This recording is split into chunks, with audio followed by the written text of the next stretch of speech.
আমি আপনাদেরকে আশ্বস্ত করছি 26 সালে আমি যাকে নন্দীগ্রামে হারিয়েছি তাকে আমি প্রাক্তন মুখ্যমন্ত্রী করব আর ওর ভাইপোকে জেলে পাঠাবো।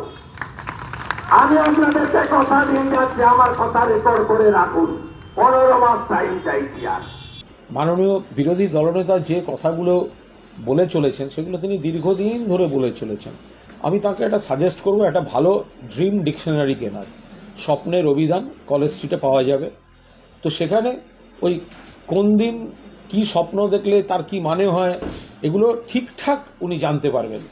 মানে একদম আপনি দেখলেন রাত্রিরে ঘুমোতে ঘুমোতে কি, তো তার মানে কি হয় জানতে পারবেন। এরকম রাতের ভুল স্বপ্ন দেখা, দিবা স্বপ্ন দেখা, একই কথা বলতে বলতে যাওয়া, এগুলো একঘেয়ে হয়ে যাচ্ছে। বাংলার মানুষ মমতা বন্দ্যোপাধ্যায়ের নেতৃত্বে, অভিষেক বন্দ্যোপাধ্যায়ের সেনাপতিত্বে তারা তৃণমূল কংগ্রেসের প্রতি আস্থা রাখবেন এবং বিজেপি দল এবং তাদের নেতারা বঙ্গ বিরোধী, বাংলার মানুষকে বঞ্চনা করা, বৈষম্য করা, প্রতিহিংসার রাজনীতি করেন। বাংলার মানুষ তারা তাদের আস্থা বিজেপির প্রতি নেই, সেই হতাশা থেকে তারা মমতা বন্দ্যোপাধ্যায় এবং অভিষেক বন্দ্যোপাধ্যায়কে আক্রমণ করেছেন।